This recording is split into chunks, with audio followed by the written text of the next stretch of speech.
గారు జాయిన్ అయ్యారు. అదేవిధంగా సత్యవతి రాథోడ్ గారు కూడా, మాజీ మంత్రి కూడా జాయిన్ అయ్యారు. ముందుగా సత్యవతి రాథోడ్ గారు ఉన్నారా? సత్యవతి రాథోడ్ గారు ఉన్నాను. నమస్తే అన్న. నమస్తే. నమస్తే నమస్తే భరత్ అన్న. మీతో పాటు ప్యానెల్లో ఉన్న మా రామచంద్ర నాయక్ గారు, ఇంకా ఉన్న ప్రకాష్ అన్న గారికి, ఇంకా మిగతా ఇంతకు ముందు ఎవరో మాట్లాడారు, పేరు నేను వినలేకపోయాను, నాకు కొంచెం లేట్ గా. శరత్ గారు, ఆరుమూరు రాకేష్ రెడ్డి గారు. సో ఏం జరుగుతుంది అసలు వరంగల్ లో? ఏం జరుగుతుంది వరంగల్ కాంగ్రెస్ లో? ఏం జరుగుతుంది? వరంగల్ లోనే కాదు, రాష్ట్రం అంతా కూడా కాంగ్రెస్ సంక్షోభంలో ఉంది.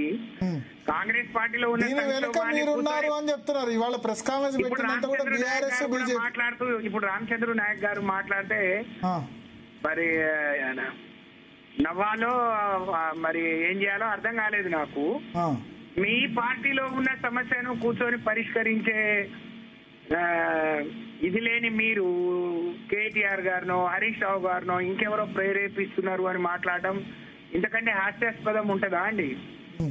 మీరు సీనియర్లు, జూనియర్లు ఇప్పటి నుంచే అండి 6 నెలలు అయింది. సుస్మిత, కొండా సురేఖ బిడ్డ వచ్చి రోడ్డు మీద రేవంత్ రెడ్డి గారు మా మెడల మీద మేము బీసీ అని, మేము మా మెడల మీద తుపాకులు పెట్టి కాలుస్తున్నాడు, ఇట్లా ఇబ్బంది పెడుతున్నాడు, అర్ధరాత్రి మినిస్టర్ క్వార్టర్స్ అని చూడకుండా ఇండ్ల మీదకి పోలీసులను పంపిస్తున్నాడు, ఆయన వాళ్ళ అవినీతికి మేము అడ్డుపడ్డామని చెప్తే ఇప్పటి వరకు చర్యలు తీసుకునే చేతగాని కాంగ్రెస్ పార్టీ అది నిజమని ఒప్పుకున్నట్ట, నిజంగానే అది తప్పైతే ఆమె మీద చర్య తీసుకుంటున్నట, ఆ మంత్రిని అట్లనే కొనసాగిస్తూ మీరు మీ ఇల్లు చక్కదిద్దుకోకుండా మీరు మంది మీద పడి ఏడవటం ఏందో మాకు అర్థం కావట్లేదండి.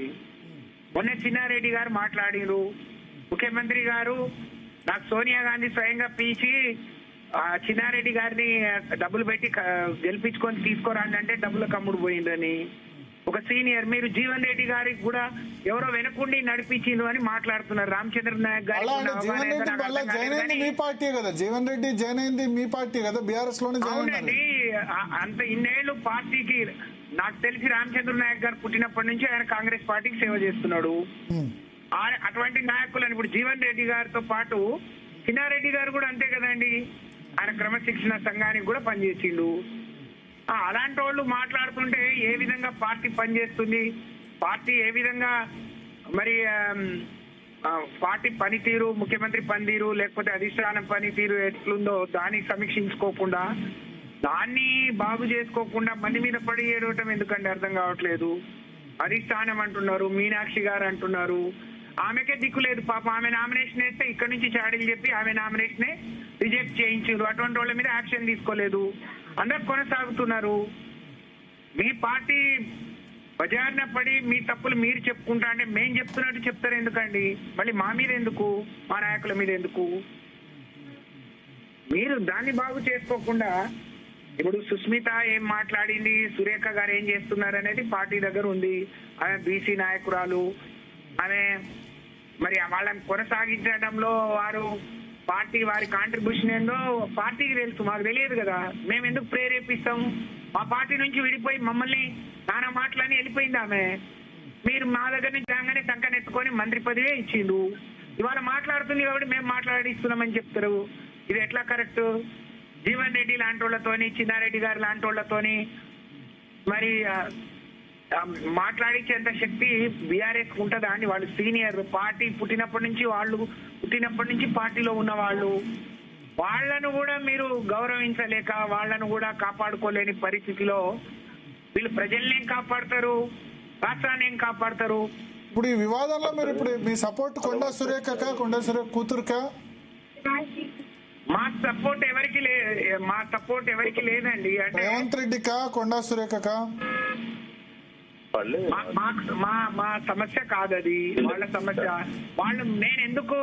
నేను అది మా సమస్య కాదన్నా, మరి మమ్మల్ని ఎందుకు పిలిచిందని మిమ్మల్ని అడుగుదామనేసరికి రామచంద్ర నాయక్ గారు మాట్లాడుతూ మా మీద దుమ్మెత్తి పోసే ప్రయత్నం చేస్తున్నారు. మేమేదో అధికారంలోకి రావడానికి తాతాడాడుతున్నాం, అధికారం రావడానికి మాకు కాదు, ప్రజలు మిమ్మల్ని దింపడానికి తాతాడాడుతున్నారండి. రామచంద్ర నాయక్ గారు మాకు అధికారం ఇవ్వడానికి ప్రజలు ఎదురు చూస్తున్నారు కోటి కళ్ళతో. మీరు బజార్న పడి మీరు పల్సనై పార్టీని ప్రభుత్వాన్ని భ్రష్టు పట్టించారు. మీరు ఇవాళ కాంగ్రెస్ పార్టీ పరిపాలన ఈ ప్రభుత్వం నడిపిస్తున్నట్టుందా అండి? పడ్డి కొట్టు కంటే అధ్వానంగా ఉంది, కిలి కొట్టు కంటే అధ్వానంగా ఉంది ఈ ప్రభుత్వం. ఎవరి మాట వినరు, ఏం జరుగుతుందో ఎవరికి తెలియదు. ముఖ్యమంత్రి గారికి ఇదే ఉండదు. కళ్యాణ లక్ష్మి బంద్ అయిందంటే ఎందుకైందని అధికారుల మీద తిడతారు. దానికి 5-6 మంత్రులు ఉంటారు. వాళ్ళ